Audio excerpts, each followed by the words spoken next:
Hi, எல்லாத்துக்கும் வணக்கம். நான் இன்றைக்கி பேச ஒரு டாபிக் எதை பற்றி பேச போகிறோன்னு நீங்கள் எல்லோரும் பார்த்துட்ருக்கிறீங்க. நகைக்கடன் பார்த்துருப்போம். தங்கம் இப்போ பழைய நகை அடகு வைக்கிறது கூட பேங்க்கில் ஆப்பு வச்சுட்டாங்க. ஸோ ரசீது இருக்கணும், 75% தான் கடன் தருவாங்கன்னு சொல்லிக்கிட்டு ஆப்பு. Right, okay. தங்கத்தை நம்ம எப்படி வாங்கலாம்? 8 கிராம் சேர்ந்துட்டு ஒரு சவரன்றாங்க. என்ன பண்ணணும்? எல்லோரும் ஒரு கிராம் 8 கிராம் இன்றைக்கி 65,000 சம்திங் நினைக்கிறேன். ரைட், இன்றைக்கி 70 கிட்ட போயிடுச்சுன்றாங்க. ஒரு சவரன் வாங்கினா கூட 70,000 கிட்டத்தட்ட. செய்கூலி, லொட்டு லொசுக்கு, ஜிஎஸ்டி, மயிறு, மம்மட்டெல்லாம் சேர்த்தா ஒரு எப்படின்னாலும் ஒரு 85-90 ஆகிடும் சில பேர் சொல்கிறாங்க. ஸோ இதனால் எல்லோரும் எப்படிடா தங்கத்தை வாங்க போகிறோம்னு நினச்சிக்கிட்டே இருக்கிறாங்க. தங்கத்தை வாங்குறதுக்கு ஒரு எளிமையான வழிங்க, சிறு சொல்லி பெருவெல்லாம் சொல்லுவாங்க. என்ன பண்ணுறோம்?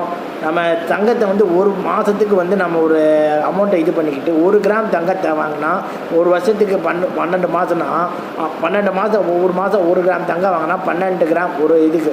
அதுவே ஒரு பெண் குழந்தை பிறந்துன்னு வைங்களேன், 10 வருஷத்துக்கு நான் கணக்கு போட்டு பாருங்கள், 120 கிராம் கிட்டத்தட்ட எவ்வளோ? 10 ஒரு 88 96 ஒரு 11 சவரன் கிட்ட வருது. ஸோ அந்த 11 சவரனை வச்சு இனிமேல் கல்யாணம் பண்ணி வைக்கணும் மாப்பிள்ளைங்களுக்கு. ஏன்னா மாப்பிள்ளைகளும் ஒத்துக்கணும். ஏன்னா நம்மளுக்கு கற்காலம் கிடையாது, வரதட்சணை வாங்கணும் கறக்கணுன்ற அந்த காலம் போயிடுச்சு. பெண்கள் தான் இன்றைக்கி எல்லாமே முடிவு பண்ணக்கூடிய வந்துருச்சு. இது தாண்டா சவரன், இது தானே கல்யாணம் பண்ணிக்கலான்னு நீ போடான்னு சொல்கிற அளவுக்கு பெண்கள் தைரியமாக வரணும். அப்படி வாங்கினா தான் நம்ம தங்க விலை கம்மியாகும். ஏன்னா மாப்பிள்ளைங்களாம் தங்கத்து மேலேயே தான் கண்ணாக இருப்பாங்க, தவிர பொண்ணுங்க மேலே கண்ணாக இருக்க மாட்டாங்க. ஸோ எல்லோரும் இனி வரக்கூடிய ஜென்ரேஷன் தயவு செஞ்சு வரதட்சணை வாங்காமங்க. தங்கத்தை நீங்கள் இப்படி வாங்கிறதுக்கான உங்களை ஐடியா கொடுங்க. தங்கத்தை இனிமேல் இப்படி நீங்கள் வாங்க, ஓகேவா?